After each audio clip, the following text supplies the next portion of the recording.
Conversion therapy doesn't work. Setting aside the very real question of why someone should or would want to fix their orientation or gender identity, major medical bodies like the American Medical Association and the American Psychological Association have long since concluded that conversion therapy does not work and is associated with increased depression, anxiety, and suicidality.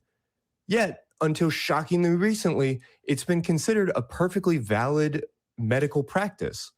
At the same time, well-evidenced forms of gender-affirming care are being interfered with or downright banned across the nation and the world against the wishes of medical providers.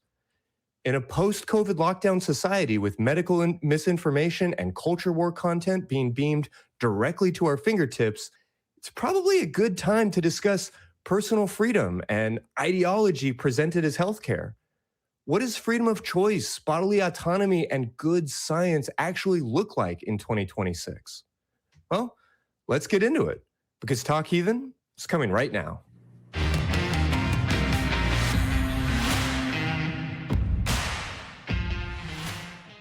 Welcome, everybody. Today is February 22nd now. I'm your host, Dr. Ben, and joining me today is Christy Powell. How are you today? Hey, I'm doing all right. I'm excited to get mixed up in some kind of messy content here. Absolutely. We had some great talks before the show, and I'm excited to see what kind of callers we get and where we're going. And with that, this is Talk Heathen. We have a couple, I guess, more than a couple. We got 3 different streams going. We have a vertical stream on YouTube and on TikTok now. And we also have our traditional horizontal stream also on YouTube. So whichever chat you are sitting in, be sure to comment, tell us live what you think of the show, what calls you like and don't like, all that jazz. Also be sure to hit the like button, subscribe, and share the video out to more people. And hello to the future and all of our friends listening in various podcast forms. Yes. We air live every Sunday at 1 p.m. Central Time on YouTube and on TikTok, but you can also watch on Patreon, just like Christy mentioned. And this is a live call-in show, and we have open lines available to talk with you. So get your calls in at 512-991-9242 or from your computer at tiny.cc/call-th. And we are looking for really any calls about religion, what you think of the universe, if you think the supernatural is real, or especially today, you have a doctor and a therapist here to answer your questions on, is conversion therapy okay? Are trans people mentally ill? If you think sex addiction is a real thing, then definitely call in, because we really, really want to have a conversation. And we have lines open for you. And just a reminder that Talk Heathen is a production of the Atheist Community of Austin, which is a 501c3 nonprofit organization dedicated to the promotion of atheism, critical thinking, secular humanism, and the separation of religion and government. And Christy and I aren't the only people here today. We also have some very, very beautiful people in the crew. So let's go to the crew cam. Thank you to everybody there. We have audio and video people, moderators, notes and stamps people, and the call screeners who are all working very hard to make this show go on. And if you want to see yourself on this lovely crew cam, you can possibly become one, or you could even become a guest on the shows and maybe a host. We're looking for people interested in furthering the organization. And if you are interested in this opportunity, you can send an email to volunteer@atheist-community.org to get involved. And with that, any other announcements that you'd like to add, Christy, before we get into our first caller? You know, plenty of good stuff to talk about and plenty of things I'm sure we'll touch base on. But I know that Michelle from New York has been waiting on the line for a good bit here as we were sitting in the green room. So if it's okay with you, let's jump right into it. Let's do it. All right. Let's talk with Michelle. Pronouns are she, her, from New York. Michelle, you are live on Talk Heathen. It sounds like you want to talk about infinity. Can you describe your perspective to us? Yes, I can. But first of all, I'd like to give a quick shout out to Elise, my call screener, fantastic. They did a fantastic job in screening my call. And also, I'd like to give a big shout out to my good friend and wonderful lady, Katie Montgomery, and also Kelly Laughlin and Objectively Damned. Yeah, we've got some great people as part of the organization. I really enjoy and admire just about everybody that you mentioned there, and the people I don't enjoy and admire, I haven't spent nearly enough time with.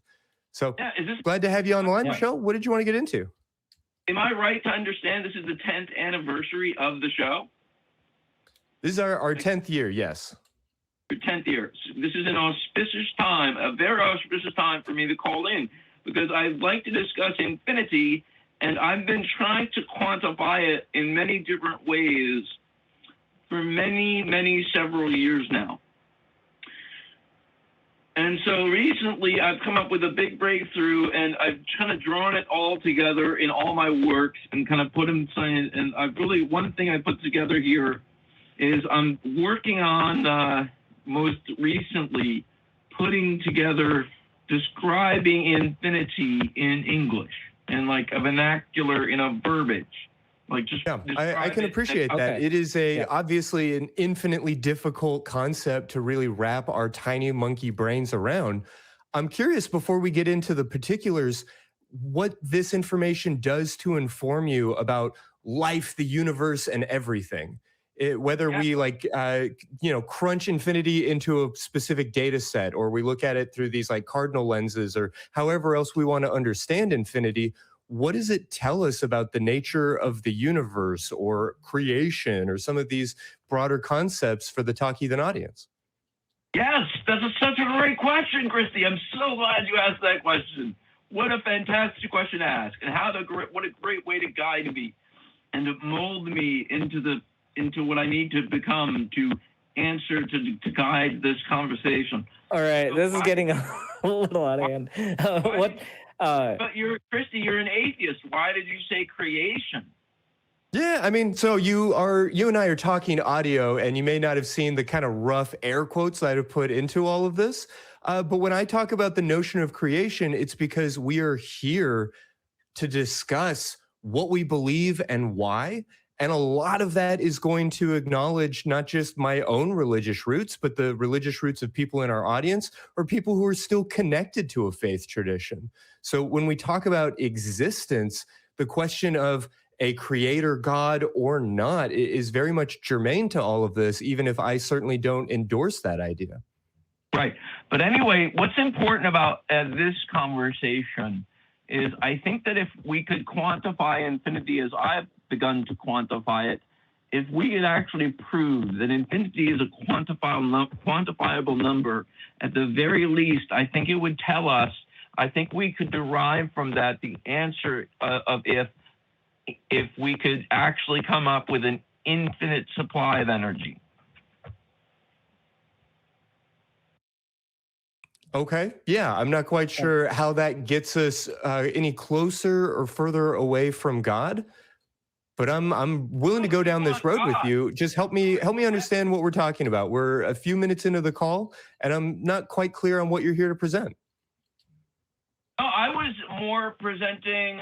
Well, I mean, if you want God, I did go down the route of like maybe if infinity is quantifiable, and if you could prove that there is a number beyond which just any number goes beyond, and if God is said to be out like beyond infinity, that would kind of imply that at least the possibility of God is open to be talked about.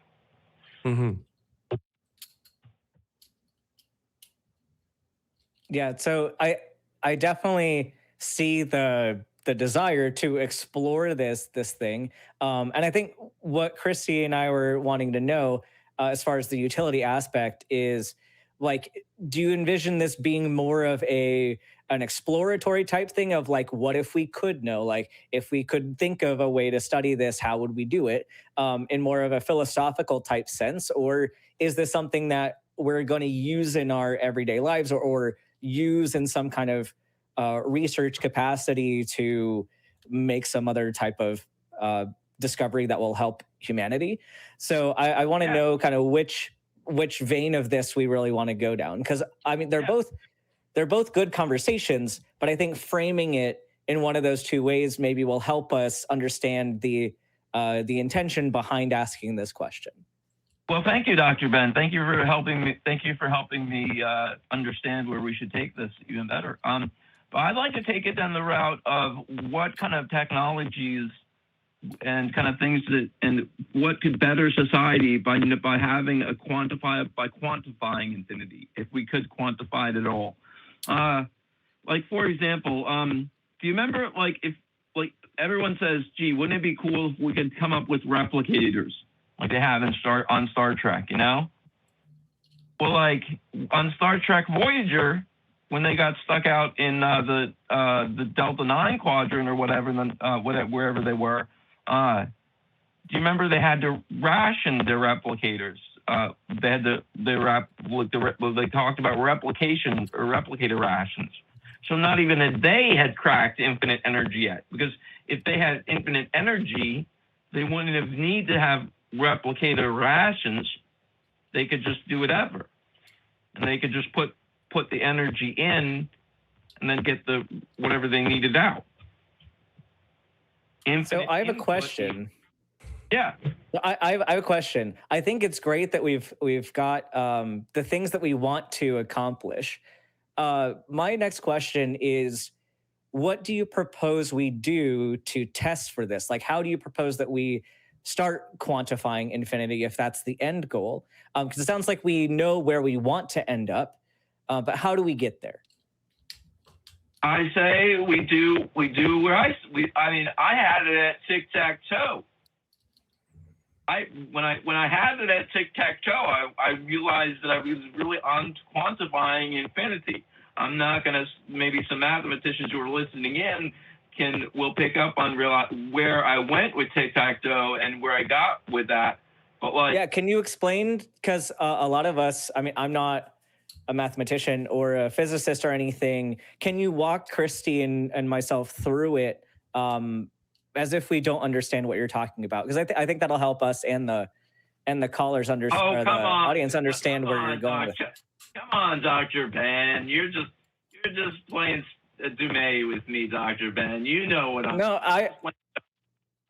no, not at all. And we're also have an audience that might not know what you're talking about. So I think it'd be helpful. Otherwise, we might talk past each other if we just assume we know what we're saying. So if you can explain it to us like we're five.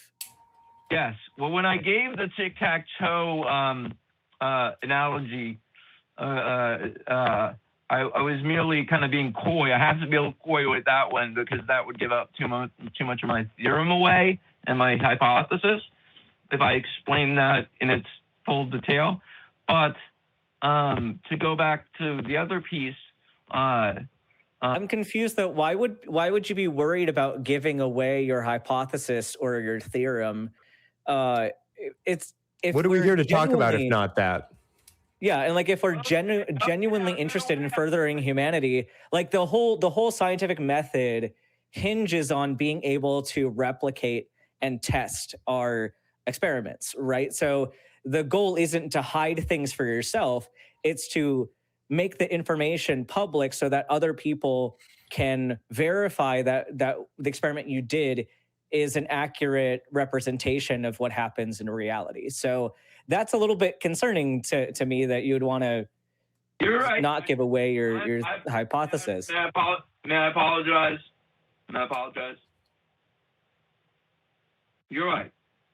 Anyway, yeah. So I started drawing. I was like, when I was trying to wrap my mind around infinity, I was like, all of a sudden, I just started to draw. You know, like when you draw tic-tac-toe out the tic-tac-toe box to get ready to play tic-tac-toe.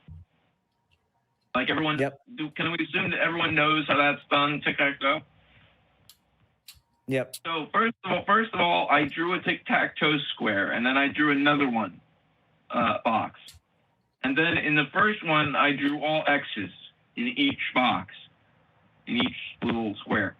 And then in the second one, I drew all O's. I was like, my God, that's infinity.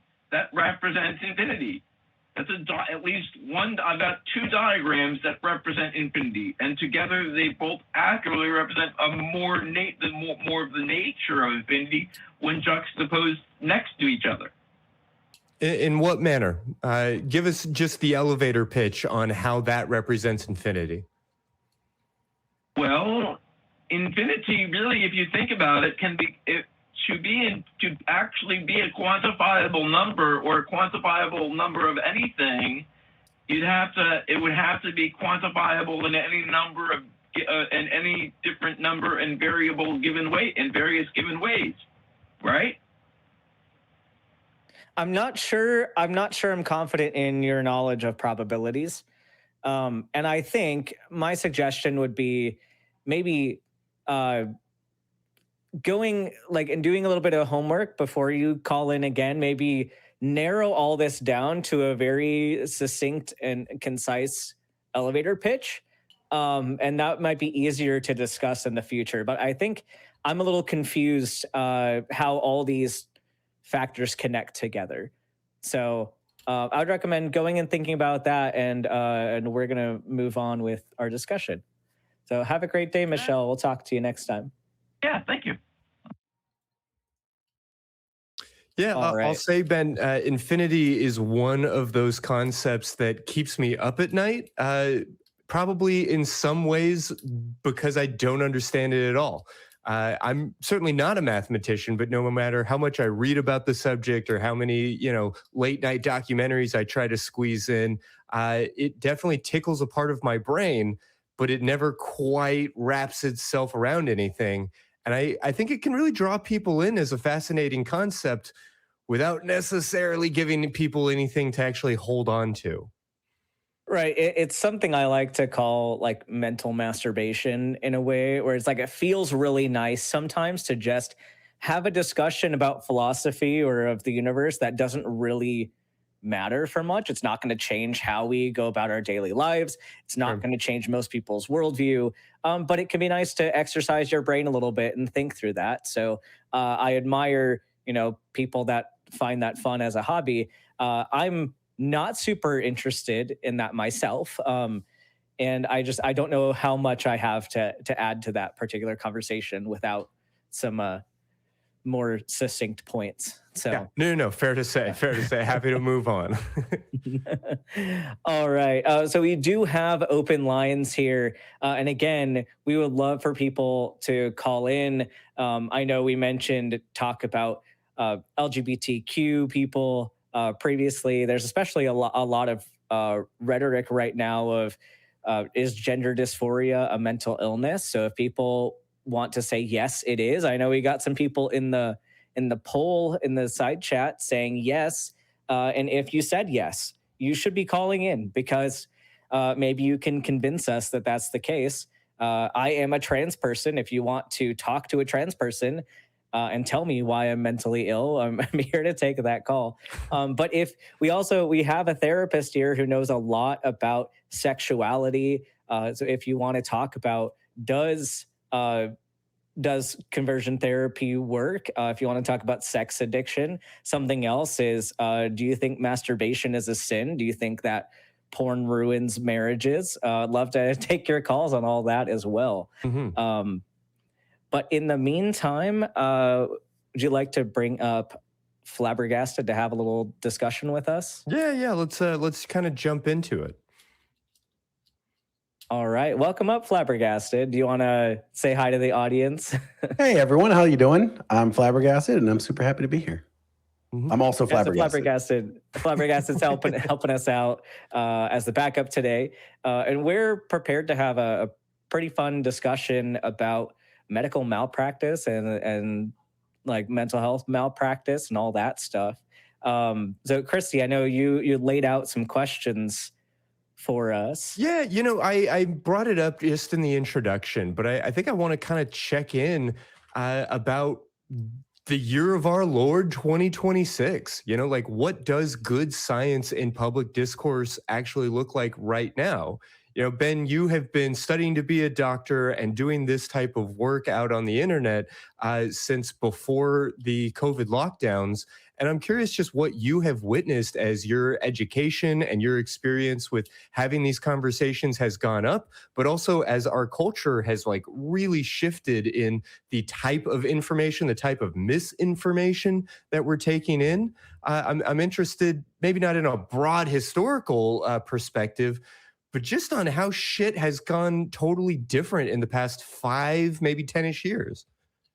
Yeah, and there's always been kind of this like undercurrent of I don't want people to confuse the term skepticism with like just not believing in science, because those are different things. A lot of people will say that they're skeptics, but really they are just uninformed on the issues and and not accepting of scientific consensus.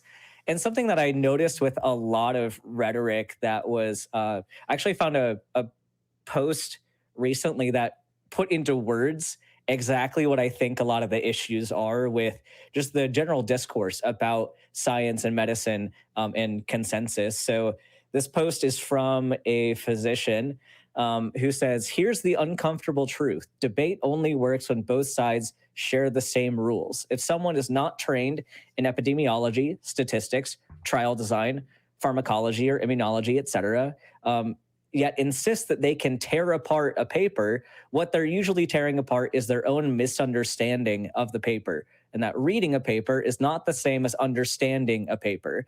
And so they kind of go on to say that to interpret clinical research, there's some things that you need to know ahead of time. You need to know what constitutes appropriate controls. You need to know what statistical power means. You need to know absolute versus relative risk, confounding versus causation.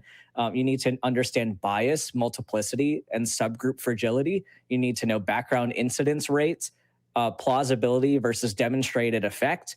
And then if you don't know a lot of those things, what ends up happening is you start cherry picking sentences from the papers. You start confusing the hypothesis with the conclusion. You start elevating limitations into refutations, which that is one I actually came across very recently. I was doing a debunk on raw milk, and there's an organization specifically to promote the drinking of raw dairy products. And they said, well, this study has limitations, so we can just throw that out. But then their argument to platform their own position was anecdotes. It's like, so your standard of evidence was very, very high for this paper, but it was very, very low for your own position. Sure. So saying that a limitation means that the study has to be thrown out. And then also, of course, they mistake correlations for proof, and then they declare victory because they tore down a straw man of what the study was actually proposing. So I know that was a lot of things that I said there, but it all boils down to, if you don't have adequate understanding of what you're arguing against, you're not really going to make an effective argument. So making information in many ways more available, having these AIs that can help us to like boil things down, being able to access stuff on Wikipedia rather than having to go into like a university medical science library and check things out with a card catalog. All of this has put a ton of information in front of people that they're welcome to and invited to play around with, but should not confuse themselves as properly equipped to like consume, and certainly not to tear apart. Is all that fair to say? Yeah, absolutely. And along with that, you made a very good point in the notes here, is consensus. There's a lot of discussion lately about what is the consensus and why is it the consensus, and people confused about what standard allows you to override the consensus. Like some people will say, well, I have this expert that disagrees with the consensus, therefore they should be, it's like they should be equally platformed. And that's not true. One expert does not outweigh a consensus. You have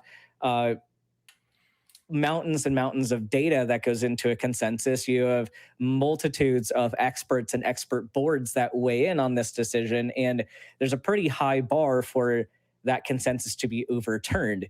And so people shouldn't be confused and think that just because somebody disagrees, that means that they should be able to go toe to toe and put one person from the medical consensus view on one side and the disagreeer on the other side, and have that be a fair debate. When we live with this notion that fair and balanced means you have one talking head saying white and another talking head saying black, and so the audience tends to hear and understand gray, when in reality you may have a multitude of scientists who are all vehemently saying white and like only one crackpot saying black. Mm-hmm. Yeah. And so I think part of this too is this, and this is a complaint that I think I've received on this show, and maybe you have as well, this idea that, I don't want to call in because I want it to be a formal debate where there's a moderator and we each get platformed equally. And my big concern with that is, especially when we're talking about humanism, and especially with regard to LGBTQ rights and mental health issues, this is something we don't want to platform all sides equally. Like being able to say that, it's like saying that that trans people aren't people, or that people with mental illness shouldn't be treated with dignity. Those are things that should not be weighed equally to they should be treated equally. So so then how should we differentiate between medical disagreement, maybe like infighting, or just a lack of broad consensus, and straight up medical misinformation? Is it all just about the number of scientists on one or the other side of the aisle and these minority positions? Is it about quality of evidence, replication? Like how do we, particularly as laymen, read a news headline and know what the fuck it actually means? It goes down to the evidence and the standard of evidence. And so, yes, there is a process of peer review, which a lot of people may say, well, but if you have your peers, like people in that same field, reviewing the data, then isn't that just, can't people just come together and agree on whatever they want? And no, that's not how this works. So they have to meet very strict standards for overturning the previous consensus. And so this involves a lot of studies, a lot of statistical work, there's a lot more that goes into that than just coming to an agreement. And Christy, I want to hear some of your thoughts on this as well, because I mean, I've talked a lot about kind of my experience in the field, but it seems like there's a ton of medical misinformation just about the like raw objective science of that. But I know as we get into psychology, there's a lot more gray as far as, is this subjective or objective, and how do we come up with our standards of practice? Do you think that this discussion is a bit different for the field of psychology, or how do you feel about this?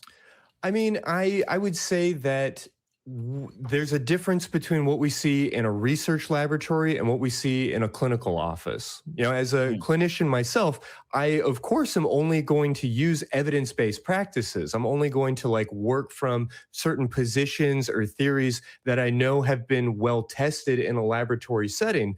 But when you are actually the, mechanic underneath the car, while you are checking the manual and you are looking at the diagrams of how it's supposed to be, you're working with your hands. Like, you're getting dirty and seeing things from a very first person point of view.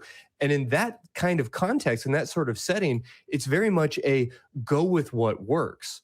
We have a understanding of what we know statistically tends to work well, and even more importantly, what we know tends not to work well, to very much guide and rein in our expectations.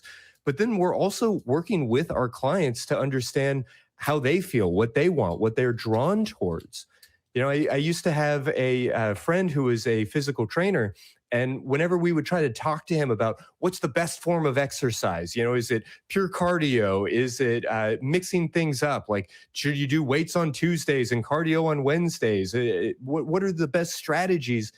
And he would always just kind of look at us and say, the best exercise for you is the exercise that you'll actually do.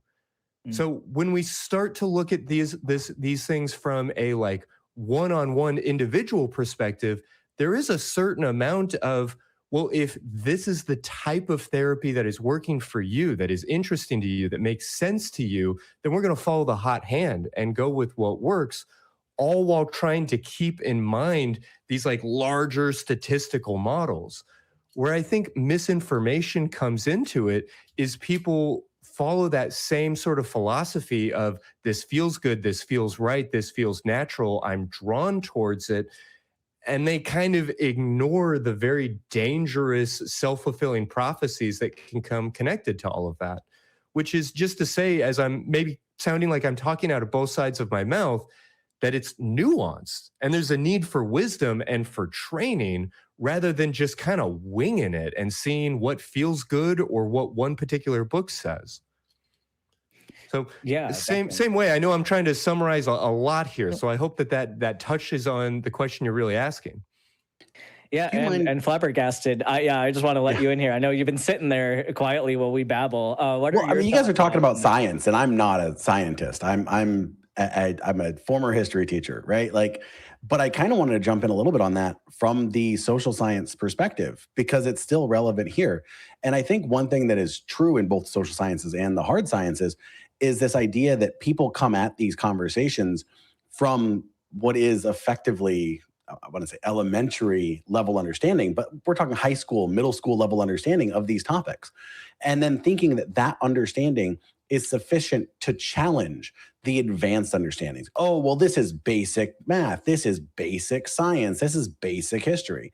And the problem with this is whenever we're talking about something that's basic, it's because it's been simplified to the point that someone who doesn't understand all the nuance can understand it enough to get the big picture. And the process of doing that is inherently making it not as accurate as it really is. And so these are the people that are coming into these conversations and being like, oh, well, gender's not a social construct, or trans people aren't real. It's basic science. There's two sexes. It's male and female, and it's binary. And it's like, just because that's what your middle school textbook says doesn't mean that there's not a larger understanding of it. You're looking at this hyper simplified understanding of reality. Most basic of the science. Most basic. Yeah, basic aspect of science. Yeah, we had to like simplify this down so a 12-year-old understands it. Why do you think that's the most accurate understanding of this like extremely big picture topic? And that drives me absolutely insane because the same thing happens in history. But the other thing I wanted to hit on as well, and sorry for my rambling now. No. Is on the topic of Christy, you asked a question about how do we like tell if the information we're getting is good. And I think if you are a scientist, if you are a doctor, if you are a historian or trained in history, it's easier to do that. But as the peons of these topics, when we talk about science, that's me. I am a scientific peon. I know nothing. Well, probably more than average, but not enough to really truly know these in a really advanced way. I think people need to learn to start like vetting their sources and really understanding it. And that's, I think, what it comes down to. You asked, when we see this headline, how do we know if we should trust it? Well, you should look at who wrote it and why they wrote it. And read past the headline, right? Like, and read past the headline. Get into the article. Yeah, exactly. Read past the headline, who wrote it, why they wrote it, what qualifications do they have to write about this? Because we see geologists talk about biology and they're like, well, I'm a scientist, so you should trust me on this. And it's like, well, but you know about rocks, not about DNA. So why are we listening to you on the topic of evolution, right? You have like, if I was to suddenly start talking about ancient Egypt, I specialize in Japanese history. If I start talking about ancient Egyptian history, I'm not coming at that with much credibility. Much more credibility if I'm in my particular field of expertise. Mm-hmm. And so if you don't know, if I'm just saying I'm a historian, you should trust me, I know everything about history, maybe that should put up some red flags for people. And I don't think people are so ready to throw up red flags because they like what they hear and they want to go with that instead of actually think critically. And that's part of the problem. Yeah, I have a couple things Rant to over. jump in with those specifically. Just on that point of scope, like, so of course, I'm a physician, and like right now, my knowledge is fairly general. I'm working towards specializing in kidneys, but either way, like my knowledge is within the field of like clinical medicine, and I can maybe dip into academic medicine. My undergrad degree is in biology, so I can weigh in on that.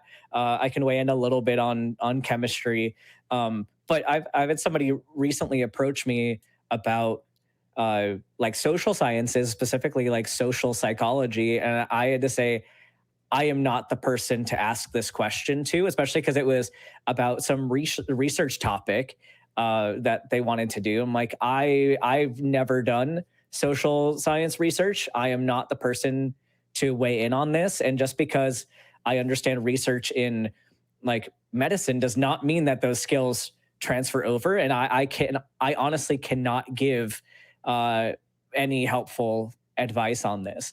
And so it's important that, and even though it makes me look like I don't know anything, like that's fine. I don't want to give somebody the wrong information. And I don't want to diminish somebody else's field. Like it would be disingenuous, but also insulting for me to think that I can weigh in as an expert on that when I took gen psych in undergrad, like 10 years ago. Like that's the extent of my psych understanding. So like maybe I could share my thoughts on something very, very basic, but I can't go much beyond that.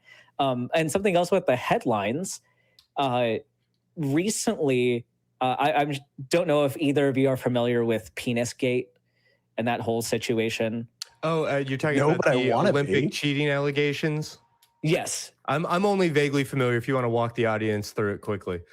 Yeah, and so this directly relates to the headline. So there are some allegations that Olympic ski jumpers, were injecting themselves in the penis to make their junk bigger so that they could get more fabric on their suits and then be able to fly farther.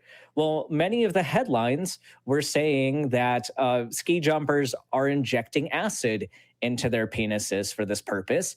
But that is intentionally misleading because, yes, it's technically true that they were using acid, but it was hyaluronic acid, which is the same thing as lip filler. So it is something that is safe to inject into the tissue, and it's often used cosmetically or even can be used medically for like there's some data suggesting it could help with premature ejaculation. So it is a verified procedure. And, if you are an adult and can consent to your own medical care and you want a procedure like that, then I can't really say don't do it. But it's dishonest for a headline to say that they're injecting acid to make you think that it's some corrosive material when it was literally it was filler. And those are two very, very different things that were said. So it is very important to, if you don't know really the extent of the story, like look into other retellings of the story, see if there are details you missed. And if you're unclear with what's being said, then maybe investigate further, because maybe it's a less interesting headline than you thought from the beginning. Sure. Well, yeah, and you touched on some pretty important questions, I think, about personal autonomy and consent, like somebody's right to have, I'm oversimplifying, I know, but to have lip filler injected into their penis. Is that something we as a society, is that something the medical profession ought to allow?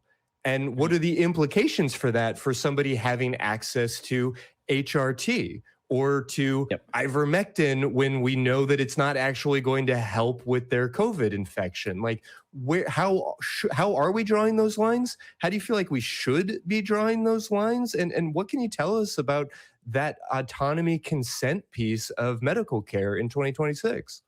Yeah, that's a big one. And if people want to call in about this one as well with access to HRT, that can get very nuanced, because I think the autonomy issue is a lot more like, we allow a lot more autonomy for adults because adults can make their own decisions.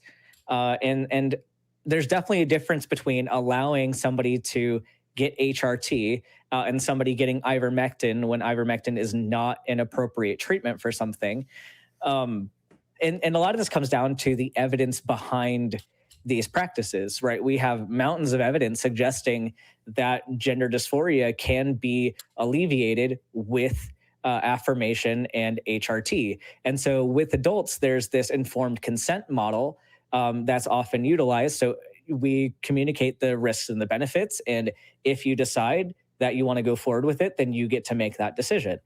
With minors, it's a bit more tricky, but ultimately, minors aren't giving consent for themselves.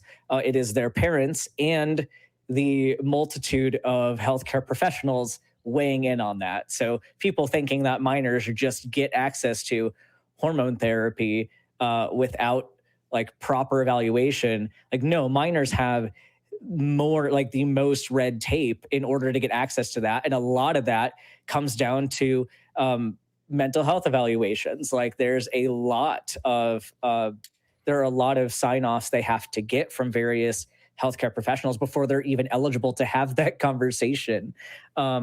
So I think how we regulate that depends on, you know, which specific treatment we're talking about, which field we're talking about, because I'm sure you'll agree the threshold for allowing social transition should be basically nothing. You should be allowed to change your hair, your makeup, your clothes, your name with very little barriers. But, you know, getting a minor on puberty blockers would be a bit harder to do. So. Yeah. Well, can you give us any of the, you know, kind of guiding principles or what the expectations are for that sort of gatekeeping?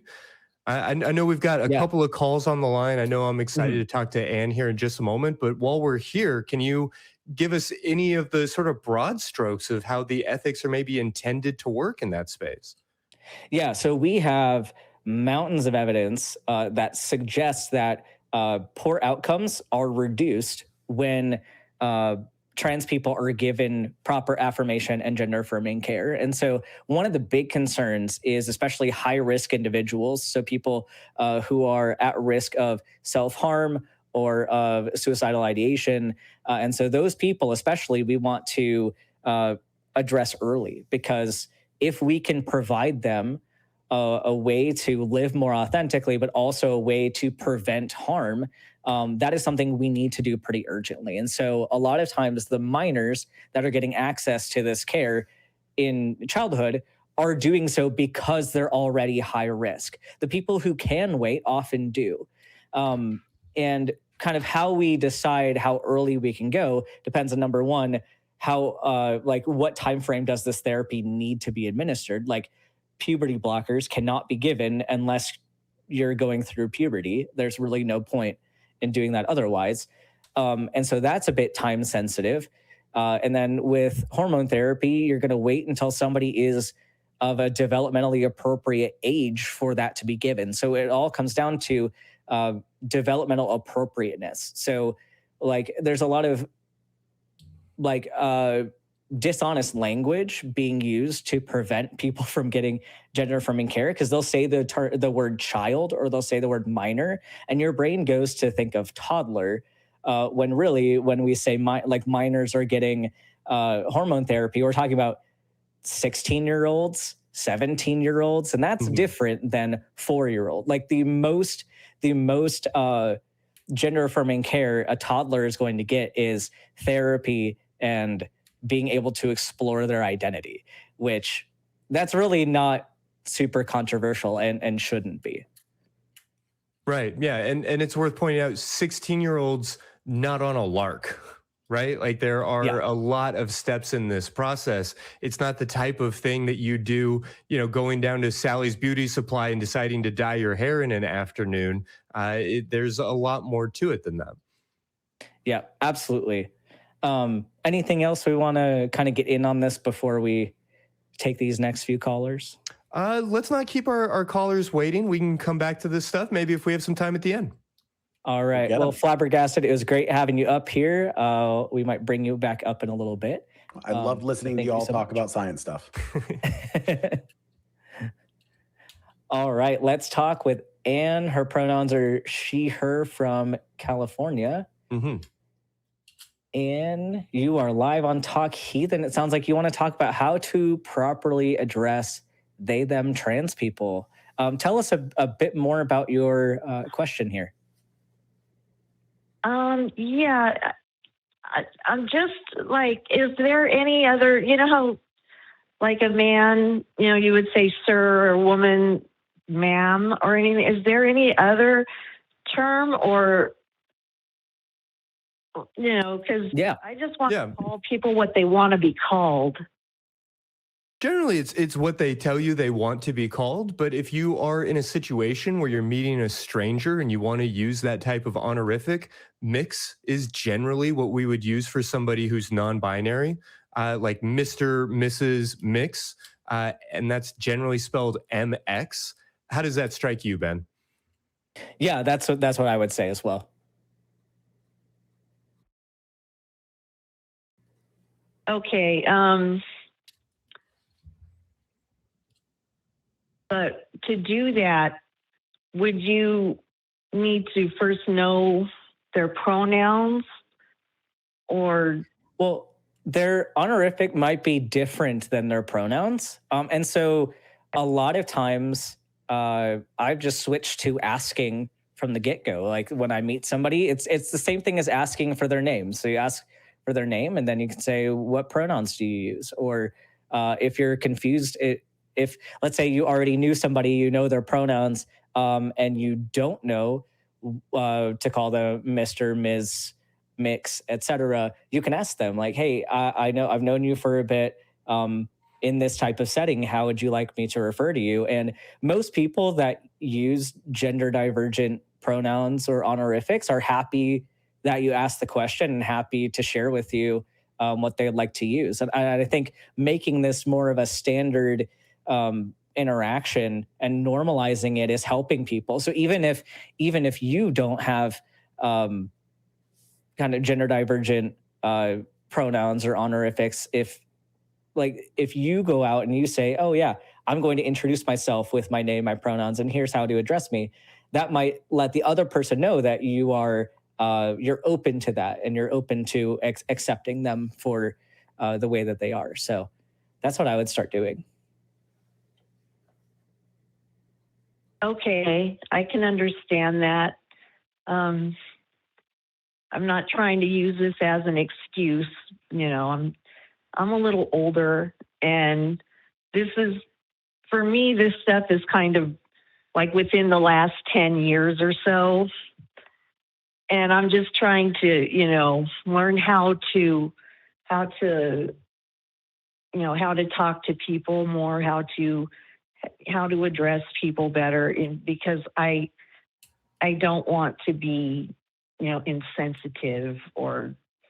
Yeah, and I hear that. I very much appreciate that. I think that learning some of these social niceties and some of the etiquette can be valuable. But I'll say, frankly, that if your goal is to not offend people, to show care and to show kindness, focus on that. You know, learning the etiquette can be valuable, and I'm not saying that some of this terminology won't be useful in your daily life, but if you are proceeding with kindness, with acceptance, with openness, and, you know, honestly, just treating a trans person like any other stranger, but doing so in a way that is broadly loving and kind, you're going to be doing exactly what you need to do. You know, again, I'm not saying not to worry about some of these words, but don't let it worry you too much, because if you proceed kindly rather than getting anxious or overwhelmed about the risk of potentially putting your foot in your mouth, you're going to have a much better experience for everybody. Yes, that makes sense. I do tend to get very anxious and very nervous. I'm a naturally nervous person. Sure. And so many of these concepts are new to the broader culture. And certainly anybody who is hoping or anticipating to be addressed with they them pronouns or with a mixed honorific or, whatever else might be appropriate for them is going to be aware of the fact that they exist in a culture where many of these concepts are still coming into the mainstream and still gaining broader acceptance. So you're not going to surprise or shock anybody by maybe being a bit hesitant or uncertain at first. And that's okay. I think we can all muddle through this so long as we're doing so in a loving and respectful way. Yes, absolutely. That does make sense. That does make a lot of sense. And it's just a matter of being polite but not being overly stressed out, I guess. Yeah. I find that so much of people's challenges with pronoun usage comes down to feeling anxious, either feeling anxious that they're going to get it wrong or really over eager to get it right, or, just kind of creating a sense of drama here or trying to make some sort of point. I don't know that it is broadly a problem for somebody to accidentally slip or use the wrong honorific in a brief moment, particularly as we're talking to strangers or getting to know somebody or getting to learn more about them. I think what causes so much friction in our society is when people go into it trying to make some sort of political point or trying over anxiously to make even, quote, the right political point in a way that maybe distracts from the actual interaction, from the personhood and the actual discussion at play here. Ben, is all of that fair to say? Yeah, and I just want to point out, I think that there is a cultural shift in something very specific, and that is, I think, in the past, it's been just kind of standard that you make assumptions about other people, and oftentimes we get social consequences and negative social consequences if our assumption is wrong. And so I think that can drive a lot of that anxiety because we've been conditioned and taught to think, oh, I need to assume the correct thing about you. And if I assume wrong, or if I ask, or if it seems like I don't know what to assume, then we get punished for it in our society. And so that goes with things like if you assume somebody is gay but they're not, you might be yelled at, or if you get somebody's gender wrong, you'd be yelled at. And so I think we get this idea that we have to assume correctly, and that might make us more anxious. But now we have this cultural shift to say, well, no, actually, it's okay to ask, and we want you to ask. And so taking that perspective shift from instead thinking that because I asked, that means I don't know enough, or that means that I'm stupid. But no, asking just means that you're aware that you're not reading somebody's mind, and you're trying to understand somebody better and trying to grow the relationship. So I think thinking about asking as a positive thing instead of thinking of it as a negative thing might be helpful and might take away some of that anxiety. Mm-hmm. No, that's very helpful, and I'm really glad to have some insight. I don't know why this has kind of been, bothering me for a while. Not bothering me, but just something I've been thinking about for a while. Yeah. It's just a matter of just wanting to be polite to people and wanting to be respectful, and we could use a lot more of that. Fair to say. Yeah. No, I appreciate your interest here, and I very much want to thank you for giving us a call today. All right. Thank you for having me on the show, guys. You have a great day. Absolutely. You as well. Thank you, Anne. Bye. All right. What a wholesome call. Yeah. It's nice to know, even in this modern world, there are people who are genuinely interested in not being a dick. All right. Before we get into the next one, I do want to give some more announcements. So don't go anywhere, Bill. We will be getting to your call very shortly. But first, I wanted to address that we have a way for you to share out the show with people that you know or people you don't know. Of course, you can share out the links to the show every week, but if you want to get a flyer, you can go to tiny.cc/ACA flyers to print out basically an advertisement for people to call into the show. Make sure that you're doing so legally. So make sure you have permission to put these where you're going to put them. But some examples of places might be a community bulletin board. Some local establishments might have a place where they house a lot of these things. If you're at a university, you might be able to get permission to put these up there. So definitely post these around and take a picture of it when you do. Send it to tv@atheist-community.org, and we might feature your picture on an upcoming show.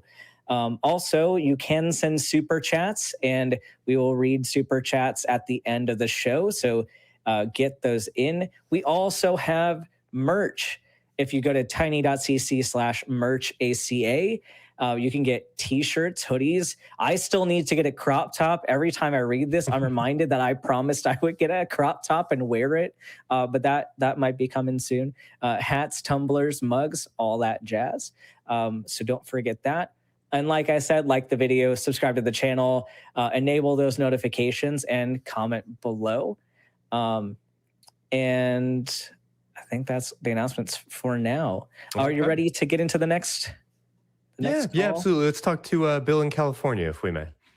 All right, let's do it. Bill, pronouns are he, him from California. You are live on Talk Heathen. Sounds like you want to ask us why we don't challenge expert callers' credentials. Tell us a bit more about what inspired you to call in today. Well, I've been wanting to ask this question for a bit but I wanted to wait until it was kind of topic specific, and then you guys started talking about consensus and expertise and things like that. So I thought, I'll give it a try. And by the way, I just want to say thank you to Dr. Ben and Christy and everybody that's there for the great job you guys do. It's well, thank you. Entertaining, very educational. Yeah. So let me just say, there was a few, I want to say maybe 3 or 4 months ago, you had Dr. Blitz, who was a physicist. He was a co-host, and there was some gentleman that called in that was talking about this, that, and whatnot about physics, and insisting that he had done all this research and things like that. And then Dr. Blitz came up with one question. He said, "Would you mind telling me what a tensor is?" And it completely exposed this person as someone who didn't know what he was talking about. And I thought it was so refreshing, if you pardon. And by the way, I'm a little nervous. I'm always nervous when I call into these shows. So if it sounds like I'm actually out doing my morning jog, I'm not. I'm just a little nervous. But totally fair. Yeah. Like if somebody calls in and says something like, I've done a lot of research on evolution. I would be tempted to say something like, "So you know a lot about evolution. Would you mind elucidating the paint pot problem first, and so that we can assess how deep you've done your reading and things like that." And I understand that this is not an easy thing to do. Not everybody's an expert on everything, and you might not know 1 or 2 questions that could that could verify that somebody knows what they're talking about. But I'm just wondering, and maybe you guys want to be very polite, and you are. You guys are always so polite to a fault, and bending over backwards. Fair to say. Hear what these people are saying and give them and steel man their arguments and be very, very differential. And I appreciate that. But I'm just wondering why it is. It seems to me like you don't push back. Like we could be a little more aggressive. When somebody claims, that's probably fair to say, If somebody calls in and they say that they have some very specific credential, usually there's no real way to verify that. But as we get to talking to somebody and it becomes clear that they are not the, subject matter expert that they maybe claim to be, I kind of like to just let that air itself out for the audience to see for themselves, so that it's not as antagonistic, and so that people can then kind of decide for themselves, how seriously do we want to take any of these philosophies? Ben, what is your sort of, I guess, strategy for handling some of the very big, grandiose claims that we maybe hear from our callers on occasion? Yeah, so I tend to be more aggressive with this. I don't know if, Bill, if you've seen some of the shows where I do call people out on that. I think I have very different approaches depending on what the caller claims to be. If they claim to work in healthcare, that's one that I've heard before, is they'll use a very vague statement of "I work in healthcare" to say that, and then make a claim about medical misinformation. And like, okay, well, working in healthcare could mean a variety of different things. Like, can you tell me specifically what your work is in? And I occasionally I will use that technique of asking them to explain something a bit more complex. But in those cases, like I try to make it very clear that if you are asserting expertise, I'm going to hold you to the level of an expert. I'm going to expect that you can hold your own at that level. And I'm going to be more critical of the things that you say. Whereas if somebody comes on the show and they say that they're not an expert, or they don't claim to be an expert, but they have a very strong opinion about something, my threshold for how much responsibility they have to take for said claim like goes down. It's like, okay, maybe you were misinformed about something, and I take more of a straight epistemology approach to it and address how they got to that particular claim. But I think my level of aggression will definitely change depending on what the caller claims to understand. Well, yeah, in your case, the stakes are so high because it's medicine. So yeah, I would hope that you would do that. Yeah, so I get it. So, well, I mean, and I apologize. I don't have much of a follow up. I just wanted to kind of get that out there and get your take on it.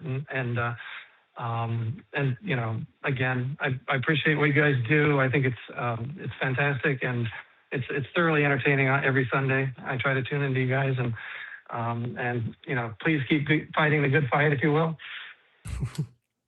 Yeah, well, thank you so much for joining us. You have a great Sunday. Talk to you soon. You guys as well. All right, bye. All right. Before we get to lost in the sauce of discussion, I do want to shout out the patrons. Like we mentioned, you can join the Patreon, but you can possibly get your name on the list of the top 5 patrons of the week. Christy, would you like to read those, or would you like me to read them? Yeah, real quickly, in the number 1 spot, we've got Oops All Singularity. Number 2, holding heavy, is Dingleberry Jackson. 3, Kalevi Helveti. 4, Period. Just the period character. That's who's in the number 4 spot, period. And number 5 is Casey Kickendall. Our honorable mention this week, Diana Marie Leonard. Thank you to everybody who joins us out on Patreon. Awesome. Do we want to bring Flabbergasted back up for a little bit to continue our discussion? Yeah, we can continue the discussion a little bit before we wrap up the show. Yep, sounds good. As I do know, we had some interesting questions kind of at the later on in the questions you put in the notes. So I did want to get kind of your thoughts about a very prevalent topic right now, and that is gender dysphoria a mental illness? And how do we decide what is and what isn't a mental illness? And are people using these terms appropriately? Yeah. So the DSM and other books have definitely been adding some nuance and trying to capture some of the elements of the trans experience in a way that I can only describe as developing, which is to say perhaps better than it was, but not as good as it needs to be. But when we talk about like gender dysphoria specifically, I think of gender dysphoria being a mental illness the same way I think of anxiety being a mental illness, which is to say, you need anxiety. You were born with a body that requires the ability to have nervousness. Some amount of worry is what makes sure that you go to work on time and remember your wife's birthday and don't run people over with your car. Like, some amount of anxiety is necessary to be a healthy, happy, functioning person.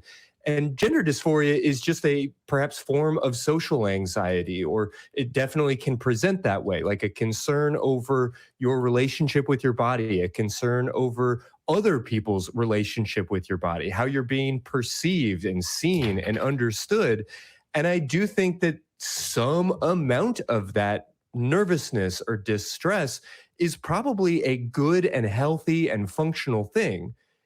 If, however, you are somebody who is so anxious that you never get a good night's rest and you are just constantly worried about everything and hypervigilant and paralyzed and unable to focus, then we might diagnose you with a anxiety disorder. And there are different forms of disordered anxiety, and there are different treatments, and there's all this sort of nuance that we might look into. But it's because that naturally occurring healthy aspect of your identity has risen to a level of significance where it's causing enough distress or enough problem in your life that we start to see like meaningful symptomology. And I think that's maybe how we should understand gender dysphoria as well. Like, just being trans, it doesn't inherently mean that you are constantly miserable and that you have a terrible relationship with your gender. However, being trans in America in 2026 is going to come with a certain amount of distress.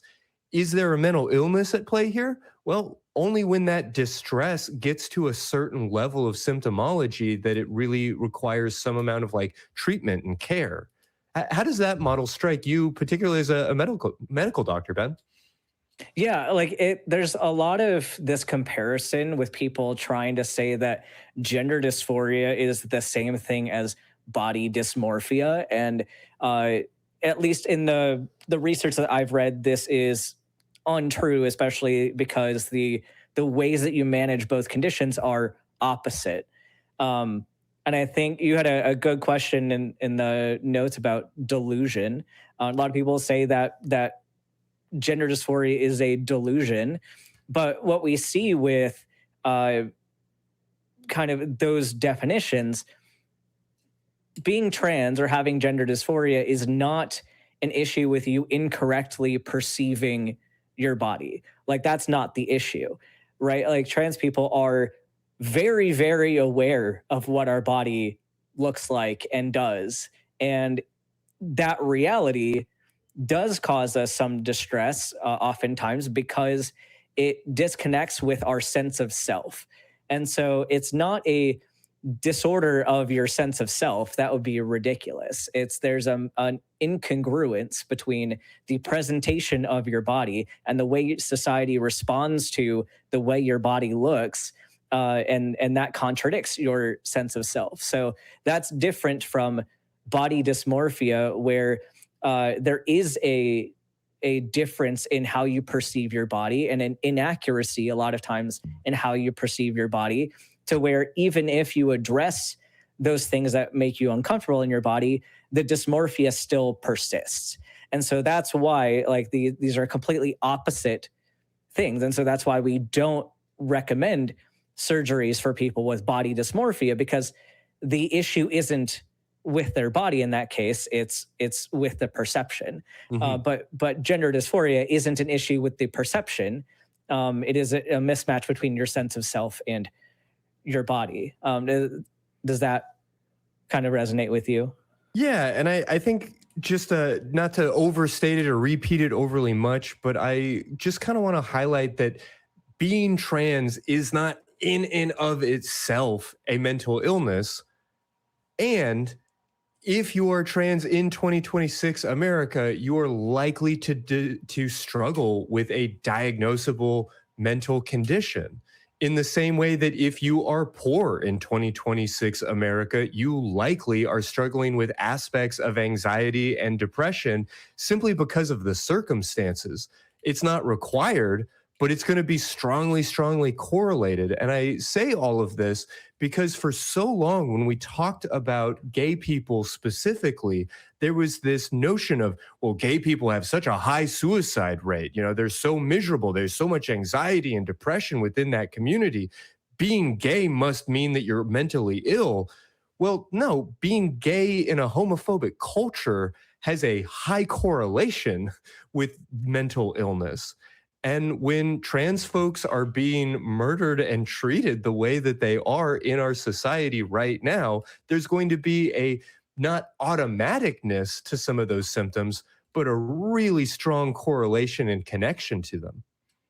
Would it be fair to say that it's not like being trans isn't obviously a mental illness, but it's about how people treat trans people that can cause a trans person to develop a mental illness effectively? Like that's kind of what we're talking. Is that a fair way of phrasing it? Okay. Can I also, I want to ask a question that someone, I was talking to some people about trans identities and as a cis guy, of course, that's what I spend my time doing. And some relatively bad faith askers, but I had a question asked and I really am curious what the two of you think about it as a doctor, trans doctor and a psychologist who focuses on these things. Someone asked me if gender is a social construct, and if we see gender dysphoria happening within, trans people and non-binary people as a thing, if someone was born on an island, completely isolated from anyone else at any point in time, would that person or could that person ever actually experience gender dysphoria? And I had an answer to it, but I'm really curious about what you two think. This is a very nuanced question, and I love it. It addresses the complexity of gender identity versus gender in society. And I make a clear distinction kind of between like this trinity, if you will, of gender. So you have your sex, which is strictly related to like your biology. You have gender identity, which is your sense of self, kind of related to psychology. And then you have gender, which is sociology and more related to how you engage with the society around you. And there's actually there's a kind of perspective called gender abolitionism, which kind of plays into a lot of this. Is there potential for gender to just not exist as a concept within society? And I think I don't have like a super solid opinion because I just don't know enough about sociology and psychology to really give a super informed hypothesis. But it's an interesting interplay of how much of gender is related to just your sense of self. And if somebody were raised in an environment where none of that was enforced, if you weren't taught about gender, if you weren't in a society that treated gender differently, would you still have a gender identity? Or is that something more related to sociology? And that's something I can happily say I don't know, but I'm excited to discuss it. Christy, what are your thoughts? Yeah, I mean, I've actually asked this question or a formulation of it to a number of the hosts at the ACA. And where I kind of come down on it is when we talk about this mythical person on this deserted island, we are kind of really breaking some of the rules of what it means to be a person, let alone what it means to have a gender. If you look at like case studies of quote unquote feral children who have been raised by wolves and these types of stories that we have anecdotally throughout history, what you see, of course, is a lot of mental illness and a lot of struggle with like coping with society.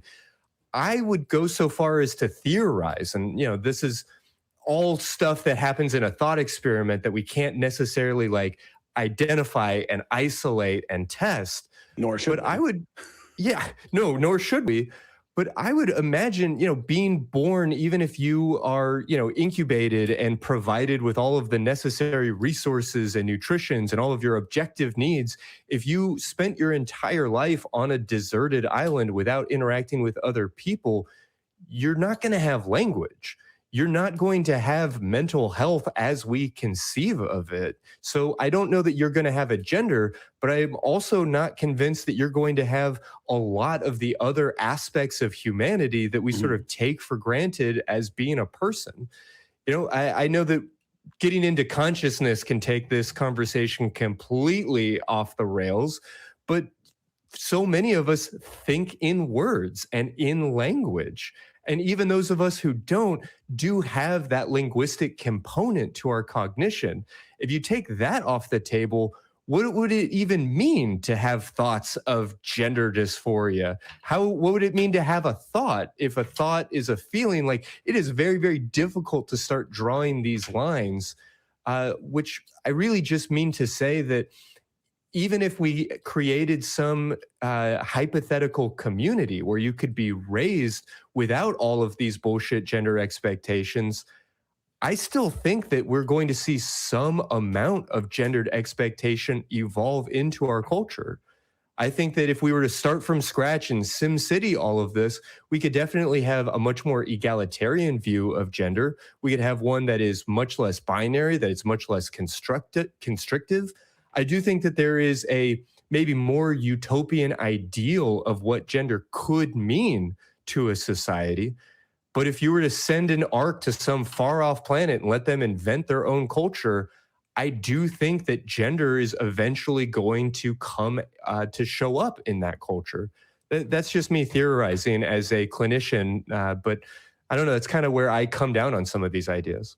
Yeah, it seems to me that this whole question is trying to identify, like if gender is a social construct, then what does it look like without society? I feel like it doesn't exist. I think I agree with you wholly on that. Like, if you take away society, you take away gender, and then you're left only with biological traits. So you eliminate the even concept of gender dysphoria. I think it's exactly what you were kind of saying. You're also eliminating, like, the looking glass self, concepts of who you are as a person, concepts of identity, let alone gender identity, concepts of I.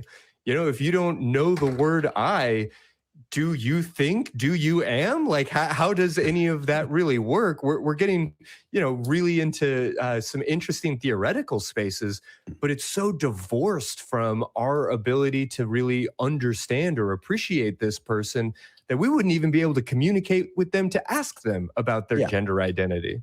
But I do think what the thought experiment does kind of highlight is that when we talk about gender dysphoria isn't a problem with the person. Gender dysphoria is a problem with the way people are treating that person and how they're reacting to it. Goodness of fit within your community. Yeah. Mm-hmm. Yep. Yeah, that was definitely some very, very interesting discussions.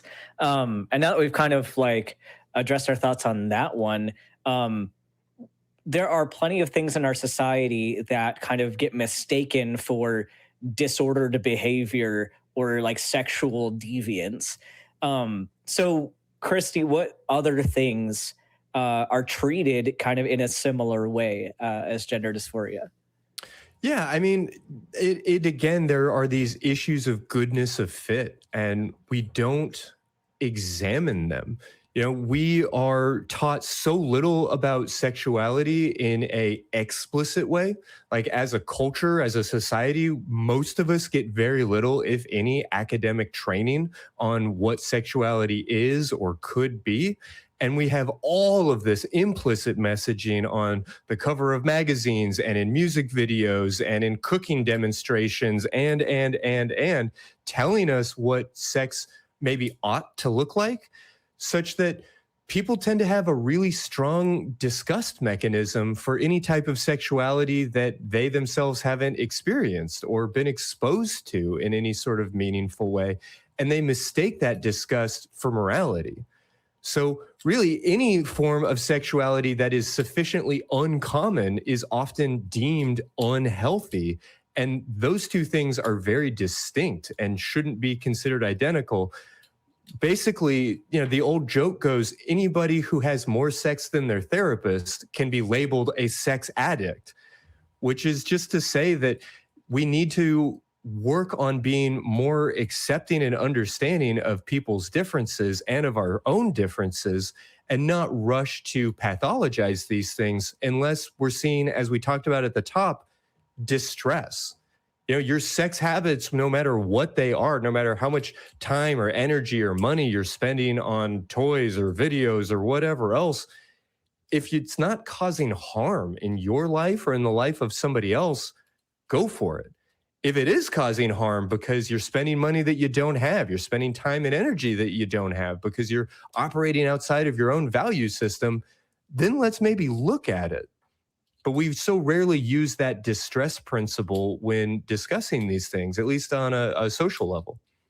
That's very interesting because in the way you described it, it sounds like you could have very different criteria for diagnosing this sex addiction just based on who your therapist is. If you had, let's say, a therapist with a very low libido and just not a lot of desire for sexual activity or no desire for sexual activity, then maybe anybody could be labeled as a sex addict, because if your therapist isn't having any sex, then if you're having more than them, then it sounds like anybody could be given that label. Right, which is why sex addiction is not something that appears in the DSM-5. It's not something that appears in the vast majority of psychological literature. I don't want to dismiss the fact that it is in the ICD-10 and that there are related diagnoses. I definitely don't want to make it sound like there is one specific consensus on this issue.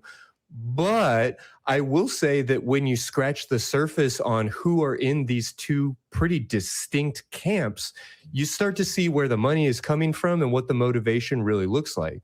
Organizations like ASECT, the American Association of Sexuality Educators, Counselors, and Therapists, says very firmly that sex addiction is not a useful construct. It's not a valuable way of understanding people who do perhaps have out of control sexual behaviors or perhaps sexual behaviors that are causing harm to their lives. On the other hand, if you look at all forms of 12-step programs or inpatient treatment facilities for different forms of addiction, all of a sudden you see, oh yeah, sex addiction, porn addiction, phone addiction, screen addiction, all of these things are definitely real and we'll bill your insurance for them and you won't have to pay a dime. Like, there is a lot of money, a lot of misinformation, and frankly, a lot of bad actors that start to show up whenever we look at uncommon or quote unquote deviant sexual behaviors. That sounds a lot to me, like the sex addiction sounds a lot to me when people say sugar addiction. Like, you're not getting addicted to sugar. Like, you can have problematic intake. You can intake too much for what your body can use, and there could be consequences for that. But if your body runs on carbohydrates and runs on sugars, that is a necessary thing for your life. And so it's kind of hyperventilating is not the same thing as being addicted to air. Right. So do you think that the way we use the language surrounding these things impacts how people are treated or how people are given assistance when they need it? So much so. I mean, the reality of myself as a therapist is that when I am, pushing the little check boxes to let people know what type of therapist I am on all of these different referral websites, there isn't a box that says struggling with out of control sexual behaviors. There's one that says sex addiction. And so people come to me looking for treatment for sex addiction.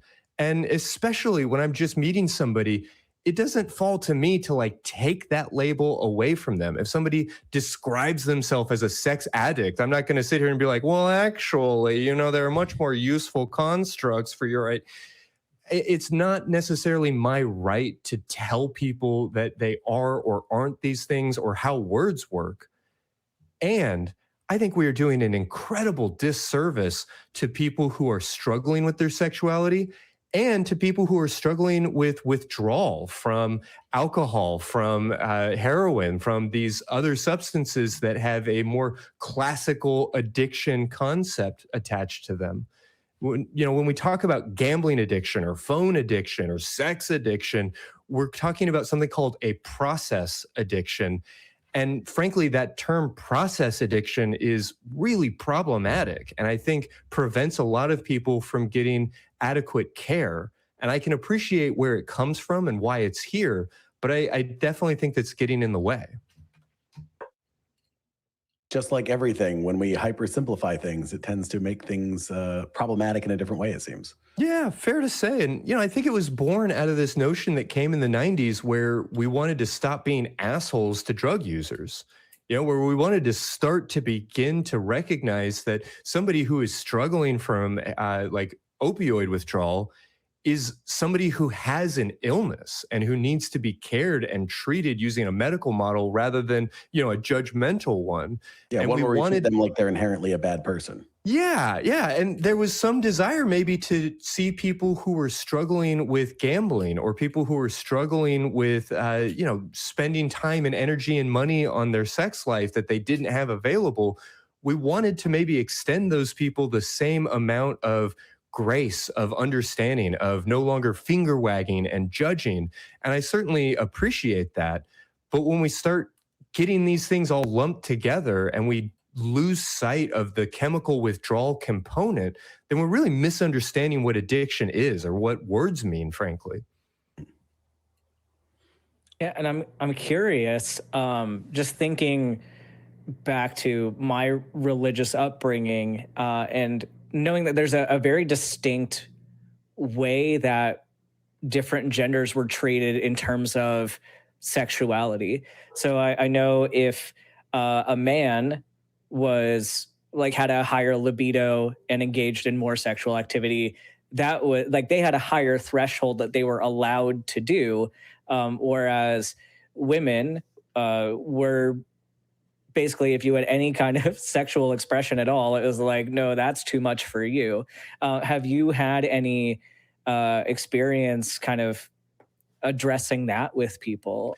Yeah, I mean, there's so many misconceptions about what a healthy sexuality ought to look like or should look like. So again, I really point people to the that distress principle. But I'll say anytime somebody starts using the word libido, you can almost immediately take them out of a scientific context. I'm not saying it isn't a useful word. I'm not saying we can't discuss like, oh, my partner has a way different libido than mine, or we have, desire mismatch non-concordance. Like, there are ways to talk about these things. But when we try to scientifically measure libido, we start to realize that it's a really messy, not particularly valid or reliably useful construct that people want different types of things to different degrees and in different levels and in different ways.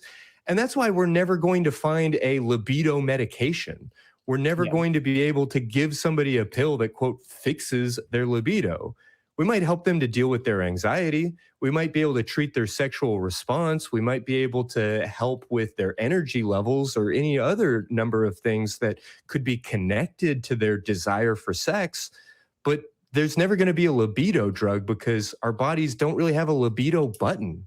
They have a bunch of other levels and levers and switches and pulleys and all of these other complicated aspects. Yeah, that's a really good point. It's like walking up to a soundboard and being like, well, which one of these switches gets you there? And it's like, well, all of them, depending on the person and the ratio and the, Yeah, I mean, this isn't what we were talking about, but just as a quick freebie, the same kind of goes for the concept of an orgasm. And I don't think people realize that. They think that you can very discreetly measure the number of orgasms that anybody has had, or that we can look at any number of, EKGs or MRIs or these different things and be like, oh yeah, here's the orgasm center of the brain. And when it gets at least this bright, then orgasm has occurred. Orgasms don't work like that. If you're ever wondering, was that an orgasm? I think I'll point you to Emily Nagoski's writing on the subject, which is basically, do you think it was an orgasm? Yes? Then that was an orgasm. Because what we traditionally think of as an orgasm is actually perhaps dozens of different bodily processes that often happen in conjunction with one another, but nobody, if anybody, gets every single one of those processes to happen and occur at the exact same time or in the exact same way. Our bodies are just so much more multifactorial and nuanced than all of that. And I think it's really important that we reframe away from this idea of, well, did a man have an ejaculation? Then there was an orgasm. And I guess also women have kind of that thing where their breath gets really flushed or whatever, but who cares? Like, that's sort of the way our society deals with orgasm. And it's pretty far from the mark.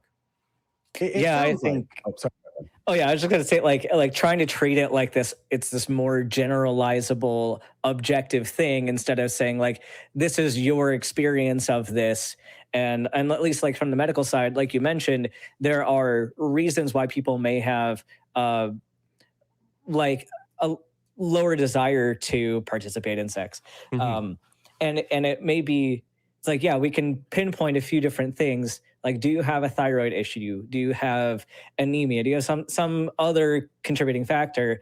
And for that, the sex drive is less so of a, we have to get you to a set threshold, but more of like, are you happy with where you're at? Like, were you at a certain place? Like, did you have certain feelings or experiences before that you were able to rely upon? But now that's gone. Like, how do we improve your quality of life for you? So maybe shifting it to more of an individualized thing instead of this is what you have to do to orgasm.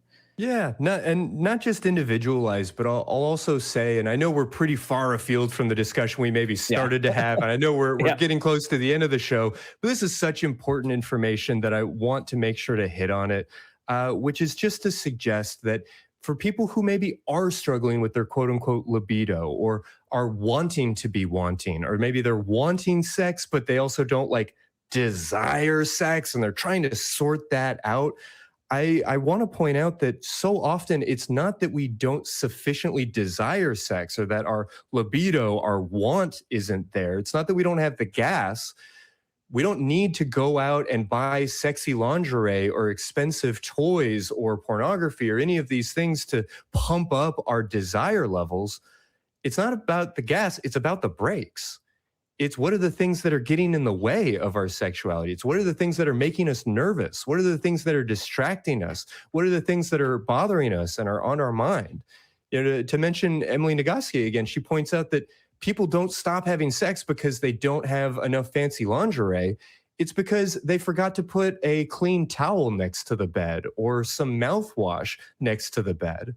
So if we're trying to raise our libido, so to speak, we can really focus on getting some of the roadblocks out of the way, taking our foot off of the brake rather than worrying about slamming our foot down on the gas.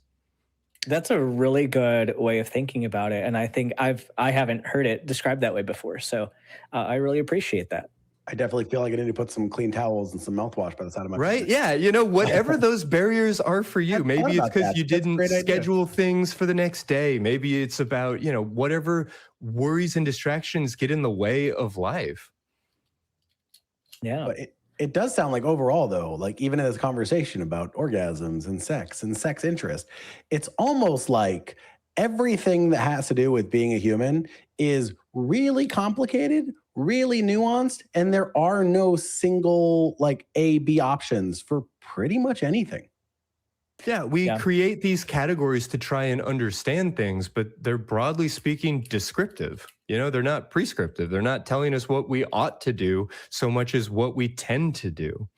We're trying to take our extremely limited understanding of these topics and put them into boxes so we can communicate them better with other people. And then the result of that is people start thinking that that is what we are and then start prescribing, well, therefore you must be either a man or a woman. Fair to say. Yeah. Exactly. Well, that's a great place to wrap up that discussion, I think. Thank you both so much for being here today.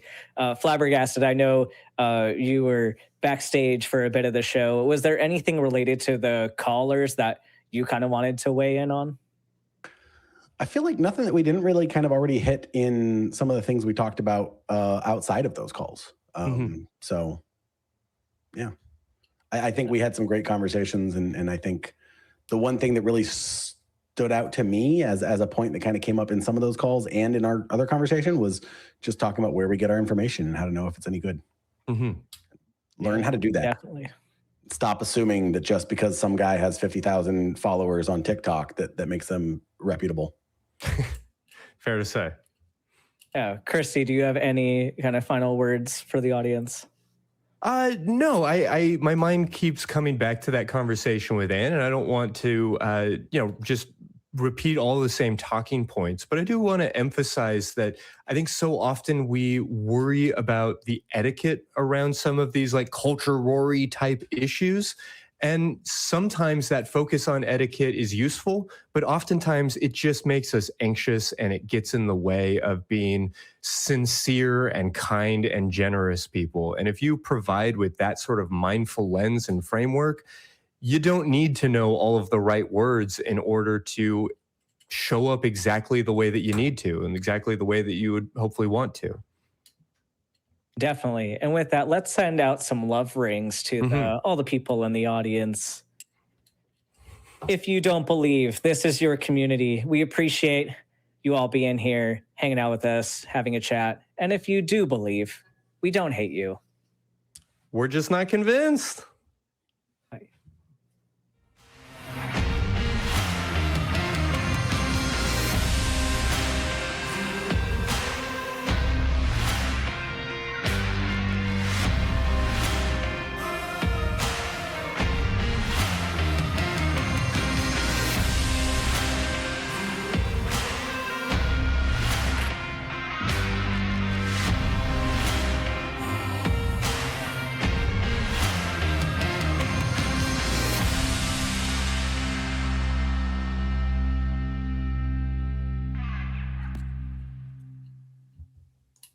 We want the truth.